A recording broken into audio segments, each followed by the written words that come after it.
Hello and welcome to the e-Pathshala course on intellectual property rights. I am Yogesh Pai, Assistant Professor of Law at National Law University, Delhi. Today we are going to discuss a module on other forms of intellectual property rights.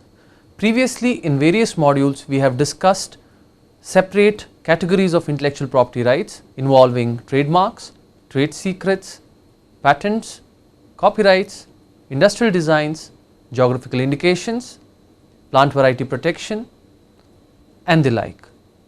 Today we are going to discuss some of the remaining categories of intellectual property rights which either have legal basis or statutory basis in India's IP regime or have been formulated through various judicial opinions, or some of the forms that we are going to discuss today are yet emerging or are being made as or are being demanded by the demanders in relation to intellectual property. The learning objectives of this module are to understand how new and emerging forms of IP or other complementary rights that complement with IP are changing the emerging landscape of global IP protection and in India. To also examine the legal and conceptual basis for such regimes, to locate these new forms of intellectual property in the context of India's IP regime, and to understand the common policy implications of having such additional regimes. The first we are going to discuss is the Semiconductor Integrated Circuits and Layout Designs Act. What is a semiconductor chip? If you look into any digital equipment, it is powered by some kind of a semiconductor chip. So the Chip Act defines semiconductor in technical terms to include these chips. Chips have a unique functionality wherein there are layers and layers of fabricated material and designs embedded in them which have transistors and nodes, and they act in binary as ANDs and NOTs. Now to protect such layout designs you need some specific intellectual property protection. You can think by way of patents or existing forms of industrial designs or copyright, but these have largely presumed or are in fact not protective or either overprotective of semiconductor chip designs.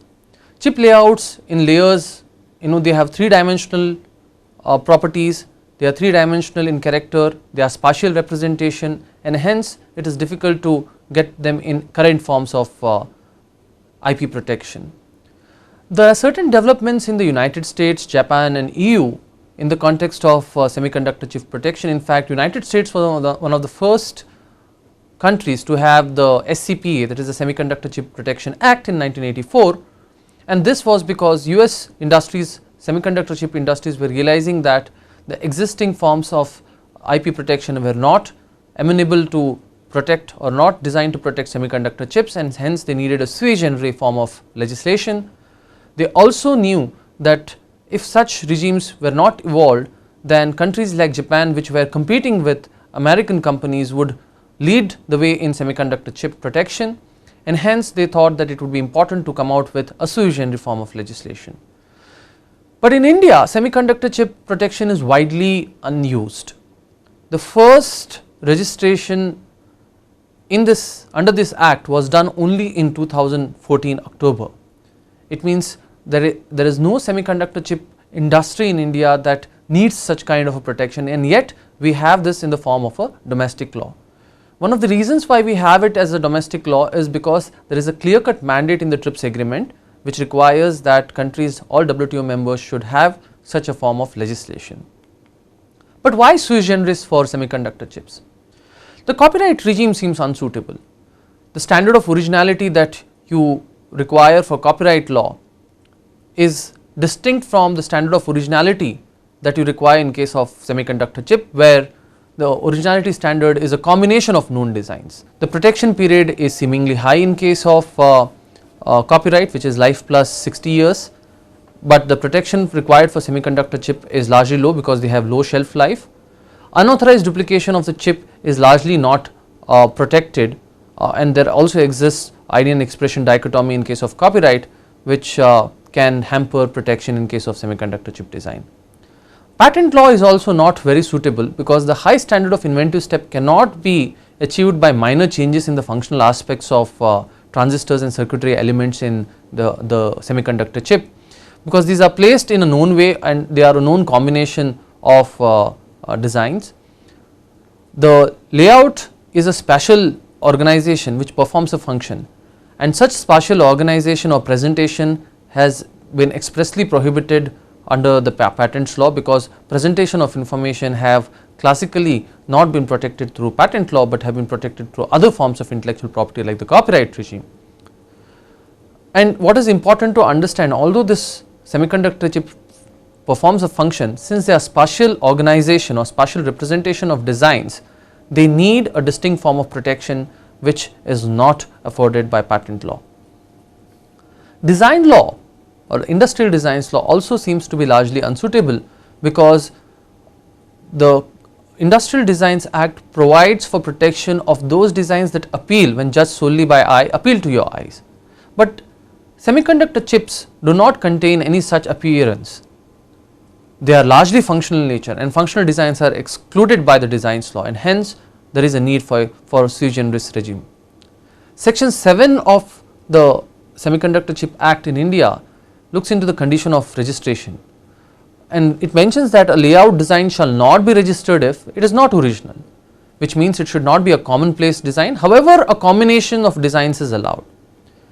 These should not be commercially exploited, which is not inherently distinctive. However, in case of commercial exploitation, you can have few years of commercial exploitation and then subsequently register under the act, which is not available in case of other regimes. For example, in patent law, you need to go first and file for a patent. In case of a semiconductor chip, you can commercially exploit and then actually file for an application. In case of semiconductor chips, the requirement is also that these designs which are not inherently distinctive shall not be registered. This is required only in the Indian Act, but there is no mention of such requirement in either the TRIPS agreement or the IPIC treaty, which is an international treaty for semiconductor chips. Now, such designs which are also not capable of being distinguishable from any other registered layout design is also not registered under the Act. The protection period under the Act is for 10 years. What is specifically important, that in the context of infringement, reverse engineering is a basic exception that is provided under the law. If you look into section 18.3 and 18.4, they have detailed provisions relating to reverse engineering. And why is reverse engineering needed in this area? Because of the very way in which the industry functions and the technology moves. There is a need for interoperability, and largely these are a combination of known designs. So let us look into one of the cases wherein the argument of reverse engineering or the defense of reverse engineering was articulated. In Brooktree versus Advanced Micro Devices is an American decision of the Federal Circuit. Here they came to a conclusion, the court came to a conclusion that paper trail was not enough to show that there was no infringement, even while it might show evidence of reverse engineering trails. So what this means is that the fact that you have maintained a paper trail during the trials that you do during reverse engineering is not sufficient to establish a fact that there was no infringement.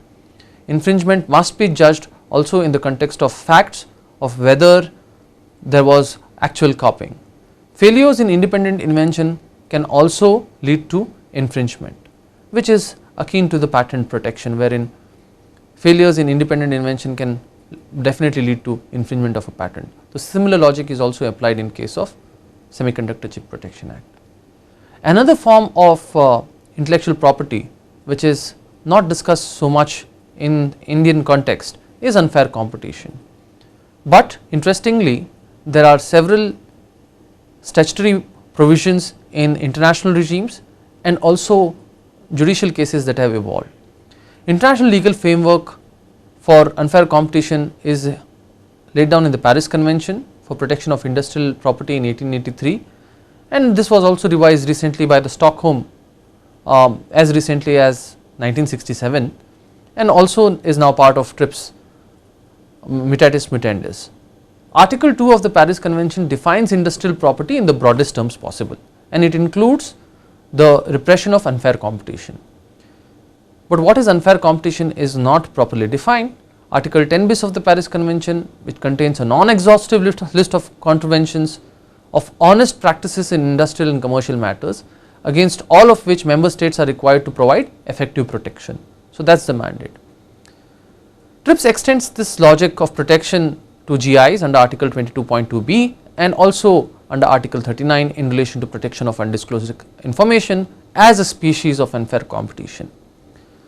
What is interesting to know is that although unfair competition principles have been specifically laid down, still there is no clear-cut idea among WTO member jurisdictions as to what exactly constitutes unfair competition and whether there is a clear-cut mandate to be protected in several other areas where TRIPS or Paris Convention has not specifically mentioned it.